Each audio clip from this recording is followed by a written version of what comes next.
This is All India Radio. In the program Spotlight, now we bring you a discussion on Prime Minister's post-budget webinar on PM Vishwakarma Kaushal Samman. The participants are Dr. Sharad Kohli, Economic Analyst, and S. Rangabhashyam, AIR Correspondent. Mr. Sharad Kohli, a warm welcome to this program and discussion on the PM Vishwakarma Kaushal Samman Yojana, wherein the Prime Minister, Shri Narendra Modi, today addressed a post-budget webinar, and he mentioned a number of things which we will be discussing in this program. But to begin with, the Prime Minister said that we need to have a targeted approach for the area of skill development, and especially in this particular field of Vishwakarma Yojana, which is basically targeted at craftsmen and traditional artisans, especially in the villages. What would you say in the targeted approach, what all should be included in order to benefit the entire community? Well, a very warm greetings to all the listeners of All India Radio at the outset.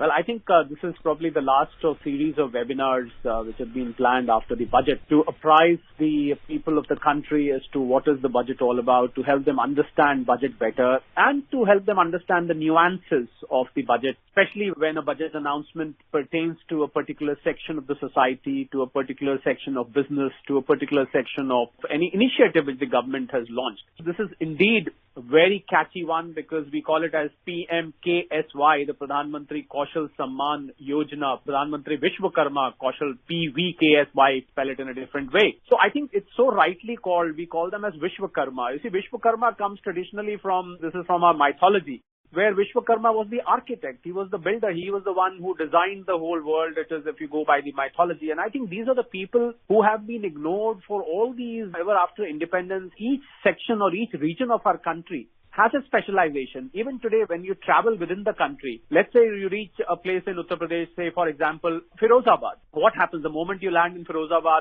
The first thing you ask when you travel around the town is what is special in the city, and then somebody comes and tells you that, glasswork in this city is very specialized. We've got so many industries of glasswork. And you land, suppose in Benares, somebody tells you that carpet making here, or Banarsi silk is very, very popular. You land in Saharanpur, they say woodwork of this area is very popular. Now, what does this mean? This basically means that there are trained hands who are very good at doing it. They have been doing it for generations altogether. It's been passed on from one generation to the other. So now, if we do not recognize their skill, if we do not recognize their competence, if we do not recognize their importance in the whole value chain, I think I personally observed, I went to Benares some time ago and I spoke to some of the Banarsi silk manufacturers. They said that some of them who were probably not being able to avail the government schemes, they said we will be hesitant to pass it on to our next generation. So I think these skills are highly valued. They need to be recognized, and as Prime Minister rightly said, that these small artisans, these small craftsmen, these small skills can turn into very, very valuable businesses. The only thing they need is a perfect platform from the government. The only thing they need is recognition. The only thing they need is that this is properly commercialized. That is, in other words, if I put it in simple words, that they should be able to get monetary returns on the skill that they have. And we should not forget that each skill is region specialized. That is, if somebody is making carpets in Kashmir, in no other part of the country, similar kind of artwork, similar kind of handicraft can be done. If somebody is doing glass cutting work in Firozabad, nowhere else in the country can this glass cut work be done. So I think there is a need to recognize them region by region, which is why Pradhan Mantri Vishwakarma Kaushal Yojana scheme has been introduced, that to bring these people to the forefront, to be able to provide them the platform where they can supply their products and they can be groomed in a manner that it becomes a full-fledged business. So if I say that there are some people who know, let's say, woodwork being done in Saharanpur,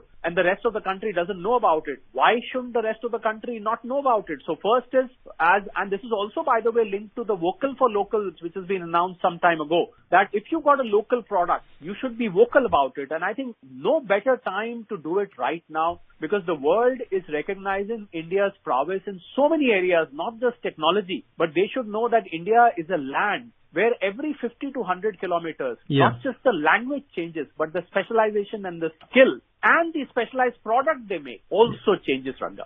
Mr. Kohli, I want to bring in this point of being remunerative and lucrative. We are talking about artisans and craftsmen, especially traditional people who have been, doing it over generations. But the main problem seems to be its remunerativeness. There are a number of middlemen involved in it. A product which is made in a distant district in a certain state, when it comes to a big city or say to the capital, national capital itself, and is sold in a big showroom in Connaught Place or in a mall in Delhi, the number of times the price goes up is really huge. But at the end, the artisan, the craftsman doesn't get the benefit of that because of a number of middlemen. Don't you think the number of middlemen should be reduced to the bare minimum possible, and maybe, whatever cost is involved for transportation or whatever, that should be added to it, and they should be getting a fairly remunerative price for their work? I completely agree with that. And, I have two viewpoints here. One viewpoint is, first of all, the product should reach the consumers who are connoisseurs, who value that particular handicraft, who value that particular artisan skill, who value that craftsmanship, shall I say. So first of all, it should reach there. And my second point is that it should not reach the end consumer at an exorbitant price, whereas a reasonable price has to be fetched to the artisan, to the craftsman, to the skilled person who's prepared it. Because if you make it too costly, suddenly you have a niche and a very limited number of people who have access. So that also doesn't solve the purpose. I mean, I'm coming to the middleman point in a bit, but that doesn't solve the purpose, because the product becomes so expensive that it doesn't cater to masses, whereas the cost of production of that product may have been very minuscule. With this comes the second point which you mentioned, that what about the middleman? Yes, there has to be a direct distribution system. That is, the product has to reach directly to the consumers. And I have two classical examples here to quote, which is from very much within the government. One is the tribal ministry from the government of India. That has set up tribal hearts now. We've seen tribal hearts coming up at so many places. In fact, if you talk about Delhi, for example, this is just an example. There is a place called Delhi Heart. We all know there are few Delhi Hearts. People who live in Delhi, they must be knowing. People who do not live in Delhi, there is a heart which is created where all the states display their specialized handicraft products. So there is a tribal heart there, which is all the people from the tribal belt who created this product. They are directly reach the people. That is from tribe to the consumer. I call it as T2C model, tribe to consumer straight away. The second and big example, which has been there for a very long time, is Khadi Gram Udyog. Now, these products coming from Khadi background, whether it is Khadi fabric or it is Khadi oils or it is those organic soaps, there are so many things. If you go to a Khadi Gram Udyog, you will probably find hundreds of products. Now, where are they coming from? There are no middlemen. From the village, from where it is being made, it is directly reaching one of the highest end showrooms, say for example in Delhi, because you spoke about Connaught Place. So it reaches that Connaught Place showroom of Khadi Gram Udyog straight away. So this is the way it should be. I think for each, you've hit the nail on the head. For each of these products, there has to be a direct linkage to the consumers. You're right. More the middlemen, the more the remuneration or more the money which the artisans actually deserve, it gets disappeared in the middleman. If I'm making a product which is worth 100 rupees and there are three middlemen, so from 100 it goes up to 200, from 200 it goes up to 1000, from 1000 it goes up to 3000, and finally the end consumer gets it for 5000. So imagine a product which was made for 100 rupees reached the end consumer of 5000 rupees. So two losses here. One loss is to the artisan. He did not get anywhere near 5000.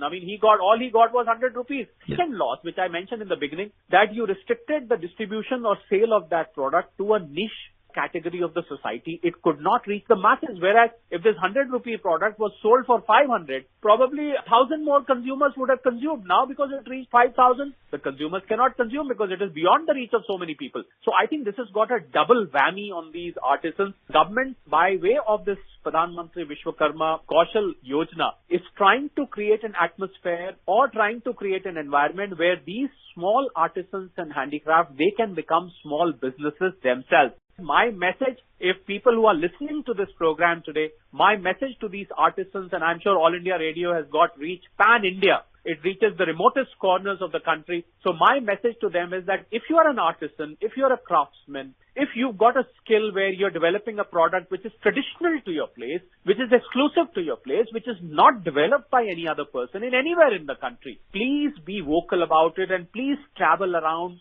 Please find out where this can be sold. Do not just fall in the hands of people who are there to fleece you, who are going to take away your product. You know, ye to itne ka hi bikega, isse zyada nahi bikega. Please don't get carried away by such statements. Do contact the government. see, government has got its own e-marketing place now. We've got GEM, the government e-marketing. You can even put your products there, but try and reach the consumers directly to be able to realize the value, Ranga. Mr. Kohli, I want to bring in this point itself, which even the Prime Minister touched upon. He actually, prompted and prodded the Vishwakarmas for the next level. He said that the government's aim is that Vishwakarmas of today should become, entrepreneurs of tomorrow, and that should be sustainable. Having said that, we do believe that it is not an easy thing, and all these artisans, these craftsmen do need hand-holding. So do you think that there should be some nodal agency or an organization which does all that, whether it is related to giving loans or hand-holding, marketing, brand promotion, all these things is done, and for the initial, a couple of months or maybe a couple of years, and once the artisan becomes an entrepreneur in himself, then he can, look after himself. Ranga, you sort of partly answered the question yourself as well, because I think the whole Pradhan Mantri Vishwakarma Kaushal Samman Yojana is about the same thing what you spoke, that about when you make an announcement in the budget, it's not just an announcement. When you say that, the hand-holding is inbuilt, it is inherent to the scheme, because I'm sure the government through Ministry of Handicrafts is going to reach out to these people. As I mentioned a few, let's say there is a paper mache industry, there is embroidery industry, there is, chicken work in Lucknow, there is carpet making in Jammu and Kashmir, there is glass cut work, as I said, in Firozabad, there is metal work being done in Muradabad. So I think this Ministry of Handicraft, through its various nodal agencies, is going to reach out to these people and will probably formally register these artisans with itself. So if they want to, once they get registered, they will be, I have a feeling that this is how the scheme will look like at the end of the day, that they will be given certificates by the ministry and they will be given a roadmap on how to take their product forward to be able to convert it into an MSME, into a small business where they can scale up their operations in a manner that they not just reach the Indian market, but they are also able to export. Having said that, I must tell you that some of the artisans and handicrafts in Saharanpur, Muradabad, and for that matter in Kashmir, they've got very good export exposure. But then it is not to the extent which it should be. We've all heard of GI tags. GI tags is basically, attached to a particular product which is probably grown and which is exclusive to that area. I have a feeling, I'm making a statement today on All India Radio, which I'm doing for the first time.